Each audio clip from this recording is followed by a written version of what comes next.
recuerdo la cadencia exacta de aquella noche. El chirrido de la silla contra el suelo de baldosas, el tintineo del vaso contra la mesa de madera, el aire delgado que se extendía entre nosotros como una frontera invisible. Él anunció las nuevas reglas de la casa con esa voz que había aprendido a usar cuando quería sonar razonable, cuando necesitaba que sus palabras parecieran lógica pura y no lo que realmente eran. Mi voz también se mantuvo firme, aunque por dentro algo se estaba rompiendo con el sonido seco de una rama bajo la nieve. Me explicó una jerarquía que me reducía a un eco, a una sombra que debía asentir y obedecer. No discutí. Dejé que el momento pasara sobre mí, como pasa el frío de noviembre, y guardé cada palabra en un lugar donde no pudiera lastimarme otra vez. El silencio que elegí después no fue rendición. Fue el borrador de un plan escrito sin tinta, con la respiración contenida y los puños cerrados debajo de la mesa. En los días que siguieron, el apartamento pareció amplificar los sonidos más pequeños. La lavadora golpeaba como un corazón demasiado acelerado. La tetera respiraba vapor en la cocina vacía. Me moví dentro de ese silencio como si estuviera dentro de una biblioteca donde cada estante guardaba una versión de mi futuro. Dejé de ofrecer explicaciones.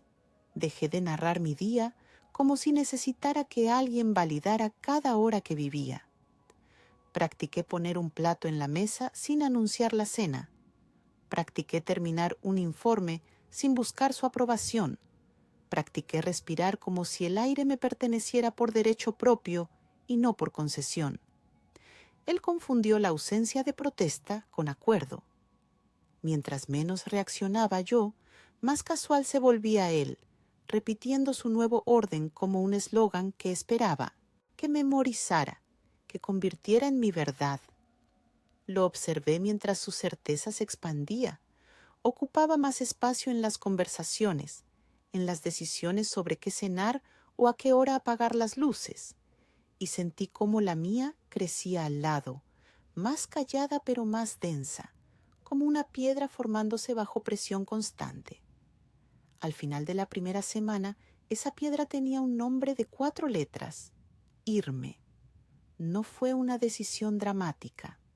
No hubo un momento cinematográfico donde la música cambia y todo se vuelve claro. Fue algo que fui construyendo en las pausas, en los silencios entre sus frases, en las noches cuando él ya dormía y yo me quedaba mirando el techo con los ojos abiertos. Empecé a imaginar cómo sería despertar sin tener que calcular su humor antes de salir de la habitación. Empecé a preguntarme cómo sonaría mi risa si no tuviera que medirla. Empecé a pensar en la posibilidad de que existiera una vida donde mis palabras no necesitaran permiso antes de salir de mi boca. Él seguía hablando de sus reglas como si fueran leyes naturales, como si el sol saliera porque él lo decidía cada mañana. Y yo seguía asintiendo, pero por dentro estaba dibujando mapas. Estaba trazando rutas de escape que él no podía ver porque estaba demasiado ocupado creyendo que me conocía. Me había pasado tanto tiempo siendo quien él necesitaba que ver, que se olvidó de preguntarse quién era yo cuando nadie me estaba mirando. Esa fue su equivocación. Pensó que mi silencio era pasividad. No entendió que el silencio puede ser el ruido más fuerte cuando se usa para pensar. Comencé a notar cosas que antes ignoraba. La forma en que sus palabras ocupaban todo el espacio disponible en una conversación. La manera en que mis opiniones se convertían en sugerencias que él podía descartar con un gesto de la mano. Cómo mis días se habían reducido a ser el escenario donde él representaba su papel de protagonista. Me di cuenta de que había estado viviendo en los márgenes de mi propia vida, escribiendo notas al pie mientras él ocupaba todos los capítulos principales. Y algo cambió en mí durante esos días de silencio estudiado. No fue que dejara de amarlo, porque el amor no se apaga como una vela. Fue que empecé a amarme más a mí misma. Empecé a valorar mi propia compañía. Empecé a entender que merecía una vida donde no tuviera que pedir permiso para existir. Esa comprensión llegó despacio, como llega el amanecer, con tanta suavidad que casi no te das cuenta, hasta que de repente hay luz donde antes solo había oscuridad. Él no notó nada. Seguía con su rutina, convencido de que había establecido un nuevo equilibrio en la casa. No vio cómo yo guardaba documentos importantes en lugares donde él no los buscaría. No se dio cuenta de que había empezado a llevar mi bolso conmigo a todas partes, incluso al baño, porque necesitaba saber que mis cosas estaban bajo mi control. No percibió que mi forma de mirar el apartamento había cambiado, que ya no lo veía como un hogar sino como un lugar temporal, una estación de paso hacia algo mejor. Pasaban los días y yo seguía preparándome en secreto. Cada gesto suyo, que antes me hacía sentir pequeña, ahora me recordaba por qué necesitaba irme. Cada vez que levantaba la voz para explicarme algo que yo ya sabía, yo contaba mentalmente cuánto dinero tenía ahorrado. Cada vez que tomaba una decisión por los dos sin consultarme, yo revisaba mentalmente la lista de cosas que necesitaría llevar conmigo. Él estaba construyendo su imperio imaginario de reglas y jerarquías. Yo estaba construyendo mi salida. Al final de esa primera semana, me di cuenta de algo importante. El poder que él creía tener sobre mí solo existía porque yo se lo había dado. Y lo que se da, se puede quitar. No necesitaba su permiso para recuperar mi vida. No necesitaba que entendiera mis razones. Solo necesitaba reunir el coraje suficiente para convertir el plan silencioso en acción visible. Y ese coraje estaba creciendo cada día, alimentándose de cada pequeña humillación, de cada momento donde mis palabras eran interrumpidas, de cada instante donde mi presencia era tratada como decoración. Esa noche, cuando finalmente me acosté, no pude dormir de inmediato. Me quedé escuchando su respiración profunda, el sonido de alguien que duerme sin preocupaciones porque cree que todo está bajo control, y sonreí en la oscuridad, porque por primera vez en mucho tiempo yo también tenía algo bajo control, mi decisión, y esa decisión, aunque él no lo supiera, ya estaba cambiando todo. Empecé con tareas pequeñas y medibles, cosas que podía controlar sin levantar sospechas. Durante mi hora de almuerzo, cuando él creía que estaba comiendo una ensalada en la cafetería de la oficina, yo escaneaba documentos en la biblioteca pública que quedaba a 2 cuadras. Mi certificado de nacimiento, mis diplomas, los estados de cuenta bancarios de los últimos 6 meses. Los enviaba a una nueva dirección de correo electrónico que había creado con un nombre que no tenía nada que ver conmigo, con una contraseña que solo mis manos conocían. Era una combinación de números y letras que recordaba la fecha en que decidí que mi vida me pertenecía. Solicité un duplicado de mi tarjeta de seguridad social bajo el pretexto de una auditoría de documentos personales. La funcionaria detrás del mostrador ni siquiera levantó la vista cuando me preguntó el motivo. Le dije que había extraviado algunos papeles durante una mudanza reciente. No era del todo mentira. Estaba a punto de mudarme, aunque él todavía no lo sabía. Ella procesó la solicitud con la eficiencia aburrida de alguien que hace lo mismo 100 veces al día. Yo firmé donde me indicaron y salí con un número de referencia que guardé en mi cartera como si fuera un amuleto. Abrí una cuenta de cheques separada en un banco diferente, uno que quedaba cerca de mi trabajo y donde sabía que él nunca entraría. Configuré una transferencia automática, lo suficientemente modesta como para pasar desapercibida, pero lo bastante constante como para importar. 50 euros cada 15 días. En 3 meses, Eso me daría el depósito para un estudio pequeño. En 6 meses tendría un colchón para los primeros gastos. El dinero se acumulaba en silencio, como se acumula la nieve antes de que te des cuenta de que el invierno ya llegó. La seguridad se convirtió en una hoja de cálculo mental. Marqué en un mapa la comisaría más cercana a mi oficina. Memoricé la ruta al apartamento de mi amiga Laura, que me había ofrecido su sofá sin hacer preguntas incómodas cuando le insinué que las cosas en casa no iban bien. Guardé contactos de emergencia bajo nombres que parecían inocuos. Laura aparecía como mi dentista, mi hermana como la veterinaria. Si él alguna vez revisaba mi teléfono, cosa que había hecho más veces de las que quería admitir, no encontraría nada sospechoso. Empecé a reunir mis medicinas con anticipación. Llamé a mi médica y le expliqué que necesitaba renovar mis recetas porque estaría viajando por trabajo. Ella no preguntó detalles. Me dio prescripciones para 3 meses.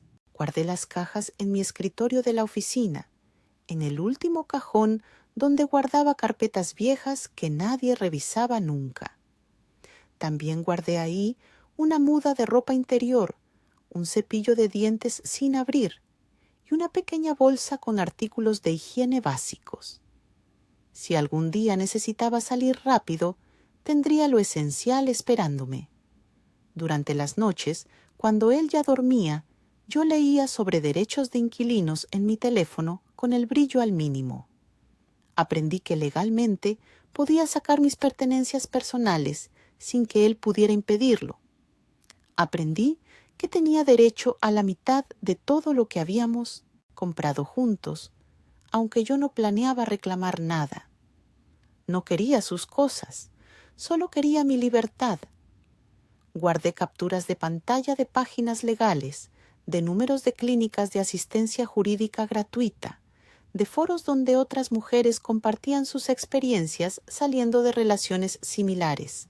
También ensayé conversaciones que nunca sucederían, no con él, porque ya había gastado años perfeccionando ese guión y sabía exactamente cómo terminaría.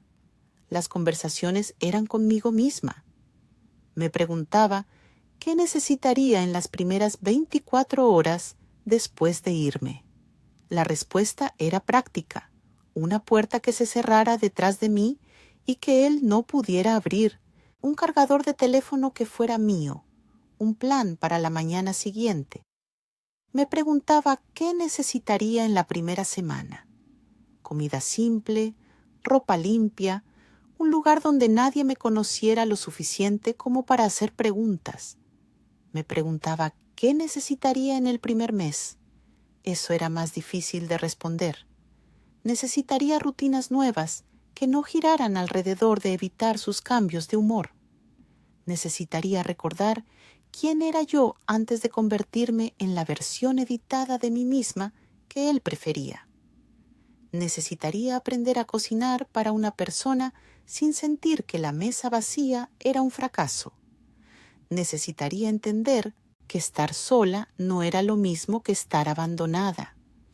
Toqué mi anillo de bodas y medí su peso contra el peso de mi próximo amanecer. Era un anillo simple, una banda de plata que había elegido porque me gustaba su sencillez. Ahora me parecía pesado, como si arrastrara años de conversaciones interrumpidas, de opiniones descartadas, de momentos donde había tenido que elegir entre tener razón o tener paz. Empecé a quitármelo cuando él no estaba, solo para sentir cómo se sentía mi mano sin ese círculo de metal. Al principio me sentía desnuda, expuesta. Después de unos días, empezó a sentirse como alivio. Llevaba un registro mental de todo. ¿Cuánto dinero tenía ahorrado? ¿Cuántas cosas necesitaba sacar del apartamento? ¿Cuántos días faltaban para que mi amiga Laura regresara de sus vacaciones y pudiera ayudarme con el transporte? ¿Cuántas veces él había revisado mi teléfono esa semana? ¿Cuántas veces había tenido que morderme la lengua para no contradecirlo? Todo era data, información que procesaba y archivaba para usarla después. También empecé a cambiar pequeños hábitos que él no notaría. Dejé de comprar las galletas que a él le gustaban. Empecé a preparar café solo para mí en las mañanas, sin hacer suficiente para dos. Dejé de preguntarle qué quería cenar y simplemente preparaba lo que se me antojaba. Fueron actos pequeños de rebelión que solo yo entendía. Cada uno era una forma de practicar la autonomía, de recordarme que mis preferencias importaban incluso si nadie más las estaba validando. Hice una lista de las cosas que definitivamente me llevaría. No era larga. La mayoría de las cosas en el apartamento las había elegido él o las habíamos comprado juntos, pero bajo su dirección. Yo quería las fotografías de mi familia, especialmente las de mi abuela, que había muerto 2 años atrás.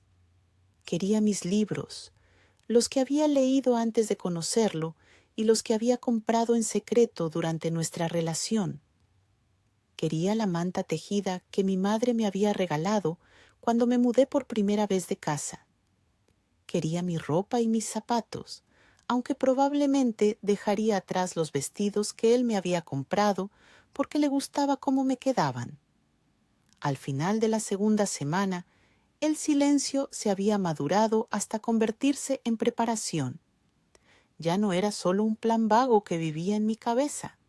Era una lista de acciones concretas, un cronograma aproximado, un conjunto de recursos que había reunido pieza por pieza.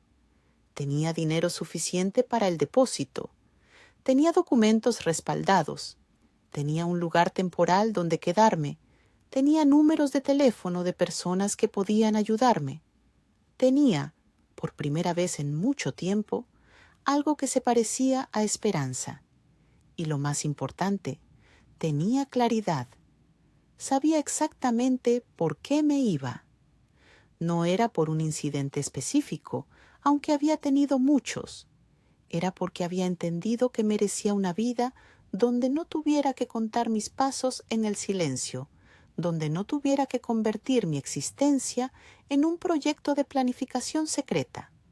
Merecía una vida que pudiera vivir en voz alta. Elegí un martes por su anonimato. Los martes son días que nadie recuerda, días que pasan sin que el mundo les preste atención. No hay expectativas altas como los lunes, ni anticipación del fin de semana como los viernes. Los martes son perfectos para desaparecer sin hacer ruido. Él tenía una reunión que duraría toda la tarde, algo sobre números y proyecciones que lo mantendría ocupado hasta las 6.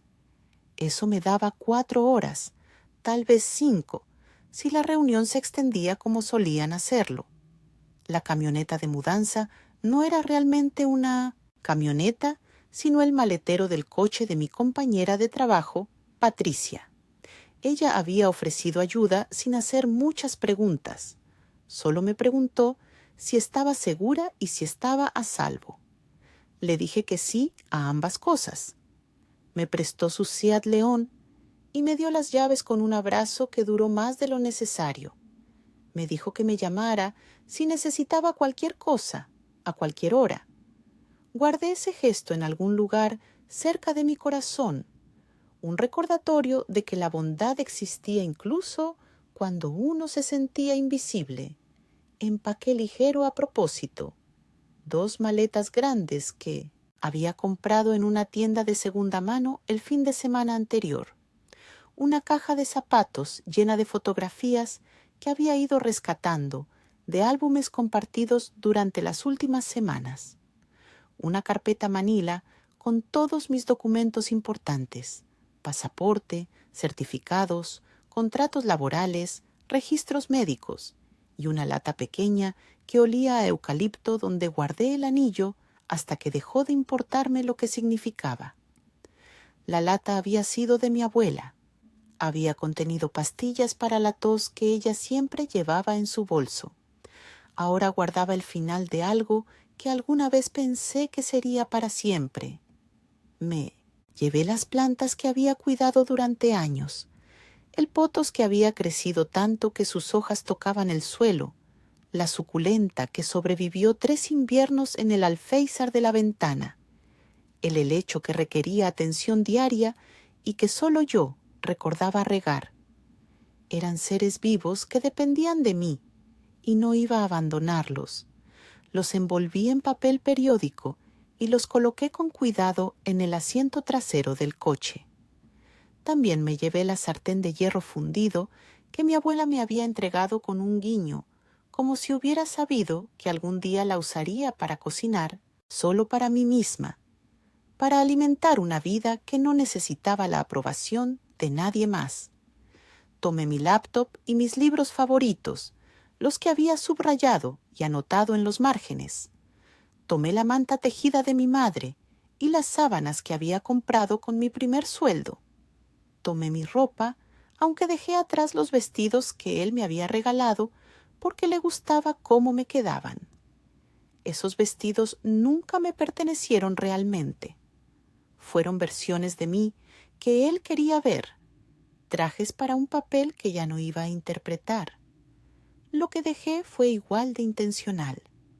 Dejé los muebles pesados que habían sido testigos de conversaciones más pesadas todavía. El sofá, donde tantas veces me había sentado a escuchar sus monólogos sobre cómo deberían ser las cosas. La mesa del comedor, donde había aprendido a hacer mis opiniones más pequeñas para que cupieran en el espacio que él no ocupaba con las suyas. La cama que compartíamos, pero donde yo había pasado tantas noches sintiéndome completamente sola. Dejé los cuadros enmarcados que a él le gustaba alinear perfectamente sobre el sofá, esas láminas de ciudades europeas que nunca habíamos visitado juntos, porque siempre había una razón para posponer los viajes que yo sugería. Dejé el juego de cubiertos que había comprado para impresionar a invitados que apenas respetaba, personas a las que necesitaba caerles bien, pero por las que no sentía ningún afecto real. Dejé el jarrón caro que se había comprado a sí mismo como regalo de aniversario sin preguntarme si a mí me gustaba.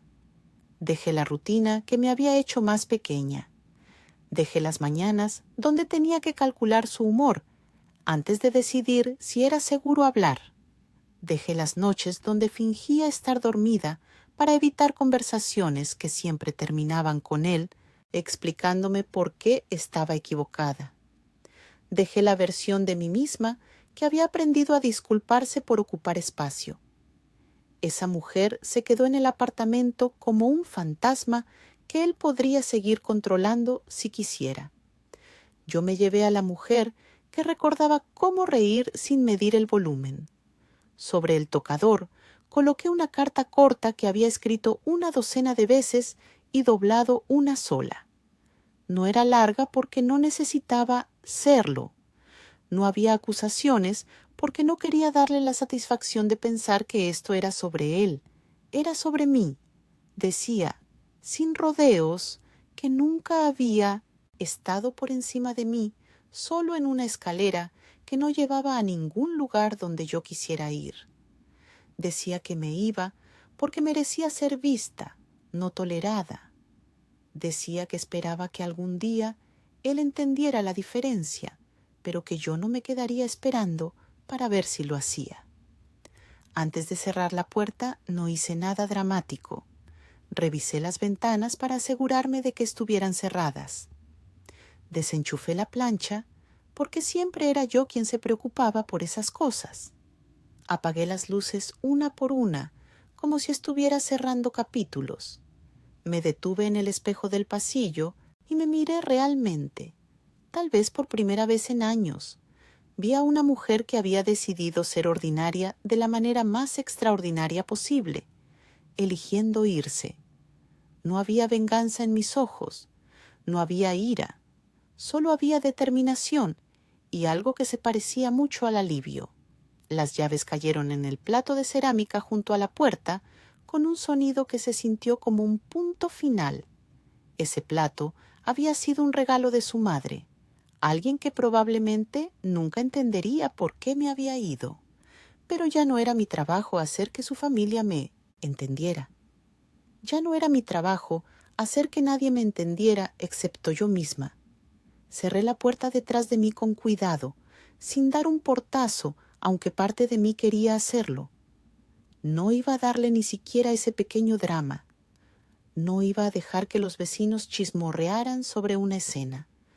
Me fui como había llegado años atrás, calladamente, con mi dignidad intacta, con mis pertenencias más importantes bajo mi cuidado. La diferencia era que esta vez sabía exactamente quién era y qué valía. Caminé hacia el coche con las maletas pesadas pero manejables. Patricia me esperaba en el seno de asiento del conductor, lista para ayudarme a cargar todo. No dijo nada cuando vio mi cara. Solo abrió el maletero y empezamos a acomodar las cosas con la eficiencia de dos personas que entienden que a veces las palabras sobran. Las plantas fueron lo último que colocamos, aseguradas entre almohadas para que no se volcaran durante el trayecto. Antes de subir al coche, miré hacia la ventana del apartamento. Las cortinas que yo había elegido colgaban inmóviles. Todo se veía igual desde afuera, como si nada hubiera cambiado. Pero yo sabía que todo había cambiado. Dentro de esas paredes ya no había dos personas, solo quedaba una, y tendría que aprender a vivir sin alguien a quien controlar. Esa ya no era mi preocupación. Patricia encendió el motor y puso música suave, algo instrumental que no requería conversación. Manejó con cuidado, respetando cada semáforo, tomando las curvas despacio. Era su forma de cuidarme sin invadir mi espacio. Miré por la ventana mientras nos alejábamos, viendo cómo el barrio se volvía más pequeño en la distancia. No sentí nostalgia, no sentí arrepentimiento. Sentí algo mucho más poderoso, certeza.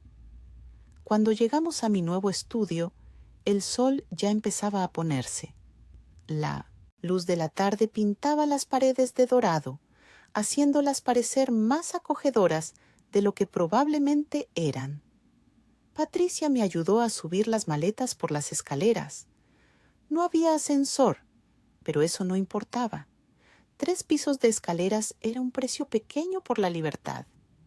Cuando finalmente dejamos la última caja en el suelo del estudio vacío, nos miramos y sonreímos. Ella sabía lo que esto significaba. Yo sabía lo que esto significaba. Y era suficiente. La primera noche fue en un estudio con paredes del color del papel, ese tono beige que no ofende a nadie, pero tampoco inspira demasiado. El casero no hizo muchas preguntas más allá de si podía pagar el depósito y si me gustaban los gatos, porque el gato atigrado de la vecina tenía el hábito de entrar sin invitación a los apartamentos donde detectaba que las puertas se quedaban entreabiertas. Le dije que sí al depósito y que los gatos me parecían buena compañía. Firmé el contrato con una caligrafía que me pareció más firme de lo que había sido en meses. Mi nombre completo, sin el apellido de él, que nunca había adoptado oficialmente, pero que había usado por costumbre. Solo mi nombre, solo yo. Dormí en un colchón prestado que Patricia había sacado de su trastero, uno que había usado cuando era estudiante y que todavía olía levemente a detergente de lavandería. No tenía sábanas bonitas todavía, solo las que había traído del apartamento, pero las lavé 3 veces antes de usarlas porque necesitaba que perdieran cualquier rastro de aquel lugar. Me desperté al tipo de silencio que no exige explicaciones. No había pasos pesados en el pasillo. No había puertas cerrándose con más fuerza de la necesaria. No había esa tensión en el aire que te hace contener la respiración sin darte cuenta. El aire olía a detergente y a posibilidad. Me levanté sin prisa porque era sábado y por primera vez en años los sábados me pertenecían completamente. No había planes que cumplir que no hubiera hecho yo misma. No había compromisos sociales que él hubiera aceptado sin consultarme. No había familiares de él a los que tuviera que sonreírles, mientras fingía que sus comentarios no me molestaban. Preparé café en una cafetera italiana que había comprado en el mercadillo el día anterior. Era de segunda mano, pero funcionaba perfectamente. El café sabía distinto cuando lo preparabas solo para ti. Cuando podías hacerlo tan fuerte o tan suave como quisieras, sin que nadie opinara que estaba muy cargado o muy aguado. Empecé a trazar una rutina que no pertenecía a nadie más que a mí. Las mañanas comenzaban con avena y las noticias locales, no para medir el humor de nadie, sino simplemente para saber si necesitaba paraguas o si el metro iba a tener retrasos. Configuré recordatorios en el calendario para las citas legales que tendría que atender. Cambié contraseñas de correos electrónicos, de cuentas bancarias, de servicios de streaming que había estado pagando, pero que él controlaba. Actualicé mi dirección postal en cada sitio web burocrático que requería saberla. Era tedioso, pero necesario. Cada contraseña cambiada era una puerta que él ya no podría abrir. Le informé a recursos humanos en el trabajo solo lo necesario. No di detalles dramáticos ni busqué compasión. Simplemente actualicé mi información de contacto y mi estado civil en los formularios correspondientes. La mujer detrás del escritorio procesó los cambios sin hacer preguntas invasivas. Me dio un papel para firmar y me deseó un buen día. Agradecí esa normalidad, esa falta de drama. No todas las transformaciones necesitan audiencia. Agendé terapia con la precisión de quien agenda una cita con el dentista. Encontré una psicóloga que tenía horarios por la tarde y que aceptaba mi seguro. En la primera sesión me preguntó qué me había traído ahí. Le dije que necesitaba aprender a vivir sin anticipar ataques que ya no vendrían. Ella asintió como si eso tuviera perfecto sentido. No me dijo que fuera valiente ni que fuera fuerte. Me dijo que el proceso de sanar sería procedimental antes de volverse poético. Me gustó esa honestidad. No me estaba vendiendo un cuento de hadas. Me estaba ofreciendo herramientas. El dinero tuvo que aprender nuevos hábitos y yo con él. Hice una lista de compras que podía estirar a lo largo de una semana. Aprendí que las lentejas son baratas y versátiles, que el arroz comprado en bolsas grandes dura meses, que las verduras congeladas son tan nutritivas como las frescas, pero no se echan a perder si olvidas cocinarlas. Aprendí el arte de preparar sopa en cantidades grandes y congelarla en porciones individuales. Aprendí que cocinar para una no era triste si dejabas de verlo como una resta y empezabas a verlo como una elección. Caminaba en lugar de tomar el metro cuando el tiempo lo permitía. Descubrí que ciertos parques se ven como países nuevos al amanecer, cuando la luz es suave y todavía no hay muchas personas. Me senté en bancos a leer libros que había comprado en tiendas de viejo, libros que otras personas habían subrayado antes que yo. Me gustaba imaginar quiénes habían sido esos lectores anteriores, qué les había parecido importante marcar. A veces coincidía con ellos. A veces pensaba que habían subrayado las partes equivocadas. Ambas cosas me parecían reconfortantes. No compré nada que no pudiera cargar sola por 3 tramos de escaleras. Esa se convirtió en mi regla no escrita. Si no podía subirlo yo misma, no lo necesitaba. Esto eliminó muchas compras impulsivas. Me hizo pensar realmente sobre qué era esencial. Resultó que necesitaba mucho menos de lo que pensaba. Una lámpara pequeña, un juego de platos para 4, aunque nunca esperara tener invitados, una sartén adicional para cuando la de hierro fundido necesitara descansar.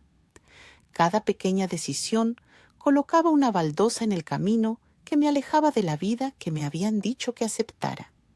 Elegir qué marca de jabón comprar sin que nadie comentara que la anterior era mejor. Decidir ver una película en el cine un miércoles por la noche simplemente porque me apetecía. Dejar platos en el fregadero hasta la mañana siguiente sin que nadie me hiciera sentir que era una dejada. Estas libertades minúsculas se acumulaban hasta convertirse en algo más grande. Autonomía. El estudio empezó a llenarse de pequeños objetos que elegí yo sola. Un cojín amarillo que encontré en una tienda de segunda mano. Un póster de una exposición de arte que había visitado sola un domingo lluvioso. Una planta más, un cactus que la mujer del vivero me aseguró que era imposible de matar. Le puse de nombre Federico, sin ninguna razón en particular, excepto que me hizo gracia. Hablarle a Federico mientras lo regaba una vez al mes se convirtió en un pequeño ritual que me pertenecía. Aprendí a estar sola sin sentirme sola. Fueron dos cosas diferentes que durante años había confundido. Estar sola era elegir pasar el sábado reorganizando mis libros por color en lugar de por autor, solo porque me apetecía ver el arco iris que formaban. Estar sola era cocinar exactamente lo que quería cenar sin negociar con los gustos de otra persona. Estar sola era despertar el domingo y decidir en ese momento si quería ser productiva o pasar el día en pijama leyendo. Sentirse sola era esa sensación de vacío que venía cuando creías que necesitabas validación externa para que tus decisiones importaran, y esa sensación visitaba cada vez menos. Los fines de semana desarrollé pequeñas tradiciones. Los sábados por la mañana iba al mercado y compraba flores baratas, nada elegante, solo un ramo de margaritas o girasoles que costaban 3 euros. Las ponía en un vaso porque todavía no tenía un florero apropiado, pero se veían alegres en la pequeña mesa junto a la ventana. Los domingos hacía limpieza profunda mientras escuchaba podcasts sobre temas que me interesaban, historia, ciencia, entrevistas con escritoras que admiraba. Nadie me interrumpía para decirme que estaba perdiendo el tiempo con tonterías. Empecé a notar que mi cuerpo se estaba relajando de maneras que no había anticipado. Mis hombros ya no vivían permanentemente tensos cerca de mis orejas. Mi mandíbula ya no estaba apretada todo el tiempo. Dormía mejor, más profundo, sin esos sueños donde estaba corriendo de algo que nunca alcanzaba a ver claramente. Mi estómago ya no se retorcía cada vez que escuchaba pasos acercándose. Estos cambios físicos me tomaron por sorpresa. No me había dado cuenta de cuánto había estado viviendo en estado de alerta constante hasta que esa alerta finalmente se apagó. Había momentos difíciles también, noches donde la soledad se sentía más pesada que la paz, momentos donde me preguntaba si había hecho lo correcto, si tal vez había exagerado, si podría haberlo intentado una vez más. Pero entonces recordaba cómo me sentía cuando tenía que pedir permiso para existir. Recordaba cómo mi voz se había vuelto más y más pequeña con el paso de los años. Recordaba que no había exagerado nada, solo había, finalmente, reaccionado apropiadamente. Patricia me visitaba a veces, traía vino barato y me ayudaba a colgar cuadros. No hablábamos mucho sobre él. Ella entendía que yo necesitaba construir algo nuevo, no diseccionar constantemente lo viejo. Me contaba sobre su trabajo, sobre su gato que había aprendido a abrir cajones, sobre sus planes de tomar clases de cerámica. Conversaciones normales, conversaciones que no giraban alrededor de analizar si alguien estaba enojado o calculando cómo evitar conflictos. Solo dos amigas bebiendo vino malo y riendo de cosas que no tenían importancia. Al final del primer mes en el estudio, me di cuenta de algo importante. No, estaba esperando que mi vida empezara. Ya había empezado.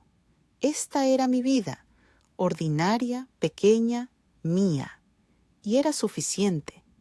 Llegó un viernes por la tarde, cuando la oficina olía vagamente a café recalentado y marcadores fluorescentes. Era ese momento del día donde la energía ya había bajado, pero todos fingían estar ocupados hasta que el reloj marcara las 6. Yo estaba revisando una hoja de cálculo, algo relacionado con proyecciones trimestrales que requería más concentración de la que tenía disponible después de una semana larga. El teléfono de la recepción sonó y escuché la voz de Carmen, la recepcionista, que tenía ese tono particular que usaba cuando había una situación delicada. Un tono que intentaba ser profesional, pero que no podía esconder completamente la incomodidad. Supe que era él incluso antes de que ella dijera su nombre. Algo en mi estómago se tensó, ese viejo reflejo que había creído dejar atrás junto con las llaves en el plato de cerámica. Carmen me dijo que había un visitante para mí en la recepción. No preguntó si quería que lo enviara arriba.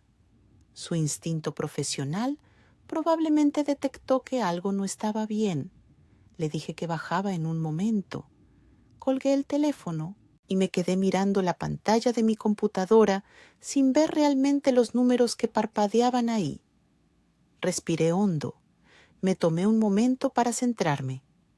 Esto era exactamente el tipo de situación para la que me había preparado en terapia. Mi psicóloga me había dicho que eventualmente intentaría contactarme, que los hombres como él no aceptaban fácilmente la pérdida de control. Habíamos practicado qué hacer. Tenía un plan. Solo necesitaba recordar seguirlo. Llamé a seguridad primero. Hablé con Miguel, el guardia de seguridad que siempre me saludaba por las mañanas y que sabía hacer su trabajo sin hacerlo más complicado. De lo necesario. Le expliqué la situación de manera simple. Había un visitante no solicitado en recepción. No deseaba hablar con él. Necesitaba que lo escoltaran fuera del edificio de manera cortés pero firme. Miguel no hizo preguntas innecesarias. Solo me preguntó el nombre del visitante y me dijo que se encargaría. Le agradecí con una sinceridad que probablemente lo tomó por sorpresa. Luego envié un mensaje a mi supervisora, Ana. Fue directo. Situación personal en recepción. Seguridad se está encargando. Quería que estuviera al tanto.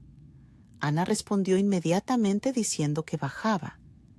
No tenía que hacerlo, pero aprecié el gesto. Significaba que no estaba sola en esto. Significaba que mi lugar de trabajo era realmente eso. Un lugar de trabajo, no un escenario donde él podía aparecer y hacer una escena cuando le convenía. Bajé a recepción, no porque quisiera confrontarlo, sino porque quería asegurarme de que Miguel tenía todo bajo control. No iba a esconderme en mi escritorio como si hubiera hecho algo malo. Yo no había hecho nada malo. Había dejado una relación que me estaba convirtiendo en una versión diminuta de mí misma. Eso no era un crimen, eso era supervivencia. Lo vi antes de que él me viera a mí. Estaba junto al mostrador de recepción, con esa postura que conocía tan bien. Hombros ligeramente hacia atrás, barbilla levantada, la imagen de alguien razonable que solo quería tener una conversación civilizada. Miguel estaba a su lado, manteniendo una distancia profesional, pero claramente listo para actuar si era necesario. Carmen miraba su pantalla con mucha atención, fingiendo estar ocupada, pero obviamente consciente de cada palabra que se decía. Cuando me vio, su cara cambió. Intentó sonreír, esa sonrisa que solía usar cuando quería convencerme de que yo estaba exagerando, de que las cosas no eran tan malas como las estaba interpretando. Me dijo mi nombre como si fuera una pregunta, como si no estuviera completamente seguro de que yo era yo. Quería hablar, dijo, solo hablar. Era importante. Había estado tratando de contactarme. Las palabras pasaron a través de un filtro que había instalado en mí misma durante las largas semanas de silencio. Quería hablar realmente, significaba quería que yo escuchara. Solo hablar significaba solo volver a explicarme por qué estaba equivocada. Era importante, significaba era importante para él. Había estado tratando de contactarme, significaba había ignorado deliberadamente el hecho de que yo no había respondido ninguno de sus mensajes. No dije nada, no le debía palabras, no le debía explicaciones, no le debía la cortesía de una conversación que solo serviría para darle la oportunidad de manipular la situación. Ana apareció a mi lado, una presencia silenciosa pero sólida. Miguel dio un paso adelante y le dijo con voz calmada pero firme que necesitaba abandonar el edificio. Él protestó, por supuesto. Dijo que solo necesitaba 5 minutos. Dijo que había malentendidos que aclarar. Dijo que era ridículo que no pudiera hablar con su esposa. Esa palabra, esposa, resonó en el vestíbulo como algo fuera de lugar. Yo nunca había sido su esposa legalmente. Había sido su pareja, sí. Había compartido un apartamento con él. Pero esposa implicaba un compromiso que nunca había existido realmente, al menos no del tipo que importa, el tipo donde 2 personas se eligen mutuamente todos los días. Ana habló entonces con la voz clara de alguien que está acostumbrada a manejar situaciones difíciles. Le dijo que esta era propiedad privada, que yo no deseaba hablar con él, que necesitaba marcharse inmediatamente o ella llamaría a la policía. No fue cruel, no fue dramática, fue exactamente lo que necesitaba ser, directa y definitiva. Él me miró entonces, buscando algo en mi cara. Tal vez esperaba ver duda. Tal vez esperaba que yo interviniera, que le dijera a Ana que estaba bien, que podíamos hablar 5 minutos. Pero yo había aprendido que 5 minutos con él nunca eran solo 5 minutos. 5 minutos se convertían en 20, luego en 1 hora, luego en una vida donde mis necesidades siempre ocupaban el segundo lugar. Mantuve mi expresión neutral, no hostil, porque la hostilidad le hubiera dado poder, le hubiera dicho que todavía podía afectarme. Simplemente neutral, como si estuviera mirando a un extraño que se había equivocado de edificio. Eso pareció desconcertarlo más que cualquier palabra podría haberlo hecho. Miguel lo escoltó hacia la salida. Él se fue sin causar más escena, probablemente porque se dio cuenta de que hacerlo solo lo haría ver mal. En el camino hacia la puerta, giró una vez para mirarme, pero yo ya me había dado la vuelta. Ya estaba caminando de regreso al ascensor con Ana. Subimos en silencio. Ana no hizo preguntas invasivas. Solo me preguntó si estaba bien y si necesitaba tomarme el resto del día. Le dije que estaba bien y que prefería quedarme. Necesitaba normalidad. Necesitaba recordarme que esto era mi vida ahora. Un trabajo que hacía bien, colegas que me respaldaban, problemas que podía resolver con hojas de cálculo y reuniones. Esto era real. Él apareciendo en la recepción con demandas disfrazadas de conversación era el fantasma de algo que ya había dejado atrás. De vuelta en mi escritorio, documenté todo con recursos humanos, no por venganza, sino porque los límites necesitan registro en papel. Envié un correo detallando la fecha, la hora, lo que había dicho, cómo había respondido el personal de seguridad. Copié a Ana y a Miguel. El correo era neutral, factual, necesario. Leía como un informe meteorológico. Esto sucedió, estas fueron las condiciones, estas fueron las acciones tomadas. El temblor llegó después, en el baño. Me encerré en un cubículo y dejé que el temblor pasara.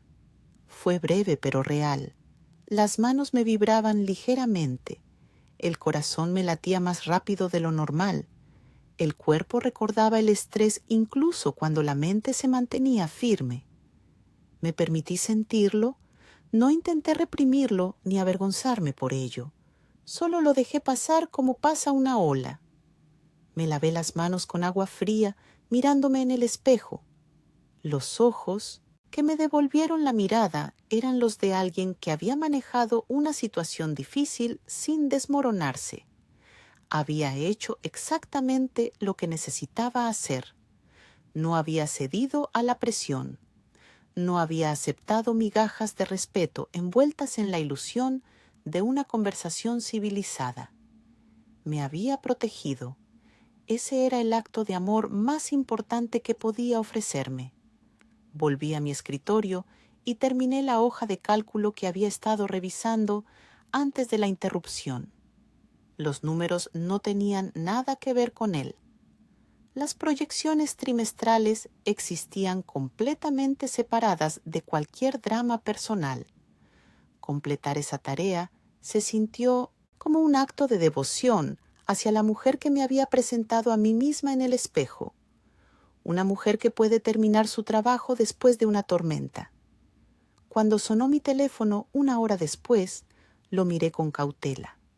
Era Patricia, preguntando si quería tomar algo después del trabajo. Alguien debió haberle avisado. La red informal de personas que se cuidan unas a otras había funcionado. Le dije que sí, que me vendría bien una copa de vino y una conversación que no girara alrededor de hojas de cálculo. Esa noche, sentada en un bar pequeño con Patricia, le conté lo que había pasado. Ella escuchó sin interrumpir, sin ofrecer platitudes sobre que todo pasaba por algo o que el tiempo curaría todo. Cuando terminé, solo dijo: «Lo manejaste perfectamente». Y tenía razón, lo había hecho. Había establecido un límite y lo había mantenido. Había usado los recursos disponibles. Había protegido mi paz. Al llegar a casa esa noche, el estudio me recibió con su silencio familiar. Federico el cactus seguía en su lugar junto a la ventana. Las flores del mercado del sábado pasado todavía se veían frescas en su vaso. Todo estaba exactamente como lo había dejado esa mañana. Nadie había invadido mi espacio. Nadie había alterado mi orden. Esta era mi vida ahora, y yo era la única que decidía quién podía entrar en ella. Las semanas se convirtieron en marcadores en un calendario que ya no giraba alrededor de disculpas. Dejé de contar los días desde que me había ido y empecé a contar los días hacia adelante, hacia cosas que esperaba con anticipación. Una cena con Patricia, una nueva clase de yoga que había encontrado cerca del estudio, el sábado en el mercado. El tiempo había dejado de ser algo que soportar y se había convertido en algo que podía disfrutar. Llené mis estantes lentamente, con intención. Una lámpara de segunda mano con una abolladura perfecta en la base que la hacía única. La vendedora en la tienda de antigüedades me dijo que la abolladura le daba carácter. Tenía razón. Una taza azul del mercadillo que encajaba perfectamente en mi palma. El tipo de taza que se siente bien sostener en las mañanas frías. Una tarjeta de la biblioteca que obtuve un miércoles lluvioso y que se convirtió en mi posesión más preciada. Con esa tarjeta podía acceder a miles de libros, de películas, de mundos que no costaban nada más que el tiempo que estaba dispuesta a invertir. Aprendí que cenar para una podía ser una ceremonia en lugar de una sentencia. Ponía un mantel individual aunque nadie me viera. Encendía una vela aunque no tuviera invitados. Servía la comida en un plato de verdad en lugar de comerla directamente de la sartén, parada frente a la estufa. Estos pequeños actos de cuidado hacia mí misma se sentían revolucionarios. Nadie me estaba mirando, nadie me estaba juzgando. Yo era mi propia audiencia y resultó que merecía el mismo esfuerzo que le hubiera dado a cualquier invitado. Colgué un tablero de corcho sobre el escritorio que había comprado en una tienda de muebles baratos. Empecé a fijar pequeñas victorias en él. el recibo del alquiler pagado a tiempo, una nota de mi terapeuta después de una sesión particularmente productiva donde había logrado articular algo que antes solo había sentido como un peso sin nombre, una postal de una amiga de la universidad que había perdido contacto durante los años con él y que me había encontrado en redes sociales. La postal decía simplemente orgullosa. 2 palabras que me hicieron llorar de una manera que no había llorado en mucho tiempo, lágrimas que no venían del dolor sino del reconocimiento. La carta que había dejado en el tocador se volvió menos sobre él y más sobre mí. Releo sus líneas en mi cabeza cuando necesitaba recordar por qué había dado ese paso. Entendí que la autoridad a menudo es un disfraz. A veces, todo lo que se necesita para desenmascararlo es el acto de bajarse del escenario. No le deseaba daño. Eso hubiera significado que todavía le estaba dando demasiado espacio en mis pensamientos. Le deseaba una vida donde aprendiera a ver a las personas como iguales en lugar de como audiencia. Pero esa era su jornada, no la mía. Yo me deseaba a mí misma una vida donde mi voz no necesitara permisos escritos para ser escuchada. En algunas tardes practicaba hablar en el apartamento solo para admirar el sonido de mis propias oraciones sin apuro. Hablaba de cosas sin importancia. Le contaba a Federico el cactus sobre mi día. Le explicaba a las plantas por qué había elegido regar los miércoles en lugar de los jueves. Leía en voz alta párrafos de libros que me gustaban, solo para escuchar cómo sonaban las palabras en el espacio que era completamente mío. Nadie me interrumpía, nadie me corregía, nadie me explicaba que estaba interpretando mal lo que acababa de leer. El futuro que construí no era cinematográfico. No había montajes musicales de transformación. No había momentos donde todo de repente tenía sentido y la orquesta comenzaba a tocar. Era mejor que eso. Era listas de compras en mi letra.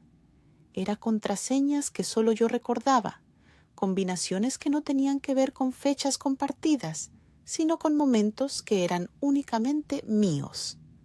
Era risa que llegaba sin anunciarse, a veces por algo tonto que había visto en la calle, a veces simplemente porque me sentía ligera. Había un plato pequeño junto a mi cama donde solía dejar el anillo. Ahora se quedaba vacío por diseño. A veces ponía ahí monedas sueltas o un par de aretes. A veces lo dejaba completamente vacío. Ambas opciones se sentían bien. Ambas eran elecciones que no tenían que justificar con nadie. La puerta de entrada se abría a mi nombre solamente. Había hecho grabar una pequeña placa que decía solo mi apellido de soltera. Cada vez que la veía al llegar a casa, me recordaba que este espacio era mío, no compartido, no prestado, no concedido bajo condiciones, mío.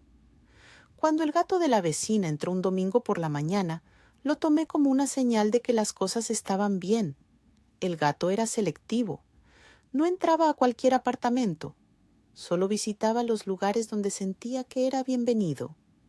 Se paseó por el estudio con la confianza de un inspector, olisqueó a Federico, examinó las plantas y finalmente decidió que mi regazo era un buen lugar para una siesta. Me quedé muy quieta, con un libro en las manos que ya no estaba leyendo. El gato ronroneaba contra mi estómago. El sol de la mañana entraba por la ventana en ángulos dorados. Podía escuchar a lo lejos el sonido de alguien lavando platos, el murmullo de una conversación en el apartamento de arriba, la vida ordinaria de un edificio un domingo tranquilo. Y entendí algo fundamental. No había simplemente escapado, había llegado. Llegado no a un lugar físico, aunque el estudio era real con sus paredes de color papel y su falta de ascensor. Había llegado a una versión de mí misma que había olvidado que existía. La versión que tenía opiniones fuertes sobre qué libro leer después. La versión que podía pasar una tarde entera reorganizando la cocina porque le daba satisfacción, no porque alguien se hubiera quejado de que las cosas no estaban donde deberían estar. La versión que podía decir no, sin tener que construir un argumento legal de por qué no quería hacer algo. Empecé a reconectar con partes de mí que había archivado durante la relación.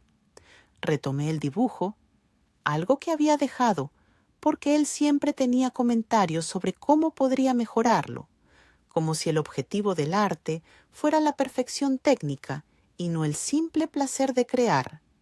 Compré un cuaderno de bocetos, barato, y lápices en una librería.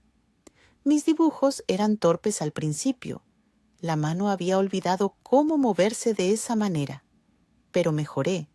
Y más importante, disfruté el proceso sin preocuparme por el producto final. Me inscribí en una clase de cocina vegetariana que se daba los martes por la noche en un centro comunitario. Conocí a otras personas que también cocinaban para una, que también habían tenido que aprender que una cena solitaria podía ser un acto de amor propio. Intercambiamos recetas y historias. Nadie preguntó por qué estábamos ahí. Era implícito que todos teníamos nuestras razones. Mi relación con el dinero también cambió. Ya no era una fuente de ansiedad constante. Sí, tenía que ser cuidadosa. Sí, tenía que presupuestar. Pero el dinero que ganaba era mío para administrar como quisiera. Nadie cuestionaba por qué había comprado flores cuando podría haber comprado algo más práctico. Nadie me hacía sentir culpable por gastar 5 euros en un libro usado. El dinero se convirtió en una herramienta para construir la vida que quería, no en un arma que alguien más podía usar para controlarme. Hice una lista de metas pequeñas, no grandes ambiciones sobre salvar el mundo o convertirme en una persona completamente diferente. Solo cosas alcanzables que me harían sentir bien. Aprender a hacer pan desde cero. Visitar cada museo gratuito en la ciudad. Leer los clásicos que siempre había querido leer, pero nunca había tenido tiempo. Correr 5 kilómetros sin parar. Cada meta cumplida iba al tablero de corcho, otro recordatorio de que estaba construyendo algo. Patricia seguía siendo mi conexión con el mundo externo. Me presentó a sus amigos, personas que no conocían mi historia completa y que no necesitaban conocerla. Con ellos podía ser simplemente yo, sin el peso de ser la mujer que había dejado a alguien, la mujer que estaba reconstruyéndose. Solo era alguien que tenía opiniones sobre películas, que contaba chistes malos, que podía hablar de política sin que nadie la hiciera sentir que estaba siendo demasiado intensa. Los domingos se convirtieron en mis días favoritos. Empezaban lento, con café en la cama mientras leía el periódico en mi teléfono. Luego, tal vez una caminata al parque si hacía buen tiempo. Almuerzo simple, algo que podía comer mientras miraba videos que me interesaban. La tarde para proyectos, lavar ropa, limpiar, preparar comida para la semana. Y las noches para mí, para leer o dibujar, o simplemente sentarme en la ventana viendo pasar a la gente. Hubo momentos donde la soledad todavía dolía. Noches donde hubiera querido compartir algo gracioso que había visto con alguien que estuviera físicamente presente. Momentos donde me preguntaba si alguna vez volvería a tener una relación, si podría confiar en alguien de esa manera otra vez. Pero incluso en esos momentos de duda, sabía con certeza que estar sola era infinitamente mejor que estar con alguien que me hacía sentir pequeña. Mi terapeuta me dijo en una sesión que había hecho más progreso en 6 meses que la mayoría de las personas hacen en años. No lo dijo para halagarme, sino como una observación clínica. Le pregunté a qué se debía. Me explicó que había tomado la decisión más difícil, que era irme, y que todo lo demás era cuesta abajo desde ahí. No cuesta abajo en el sentido de más fácil, sino en el sentido de que el impulso ya estaba de mi lado. Había roto la inercia. Ahora solo necesitaba seguir moviéndome hacia adelante. Y eso hice. Seguí moviéndome hacia adelante. Algunos días eran más fáciles que otros. Algunos días me despertaba sintiéndome invencible. Otros días me despertaba sintiendo el peso de empezar de nuevo a los 30 y tantos. Pero incluso en los días difíciles, sabía que estaba exactamente donde necesitaba estar. El gato de la vecina se convirtió en un visitante regular. Aprendí que su nombre era Tomás y que su dueña, una mujer mayor llamada Pilar, estaba encantada de que hubiera alguien más que lo consintiera. A veces Pilar y yo tomábamos té en mi estudio o en su apartamento más grande. Ella nunca preguntó por mi pasado. Me trataba como si siempre hubiera estado ahí, como si mi vida hubiera comenzado el día que me mudé. En cierta forma, tenía razón. Entendí finalmente que hogar no era un lugar donde alguien te permitía quedarte. Era un lugar que construías con tus propias manos, con tus propias decisiones, con tu propia voz. Era un lugar donde podías existir completamente, sin editar las partes que alguien más encontraba inconvenientes. Era levantarte y no tener que calcular el humor de otra persona antes de decidir cómo comenzar tu día. Era esto, un estudio pequeño con paredes color papel, un cactus llamado Federico, un gato que visitaba cuando quería, flores en un vaso, libros apilados junto a la cama, dibujos mediocres pegados en la pared. Era ordinario y perfecto. Era mío. Y yo, finalmente, era mía también.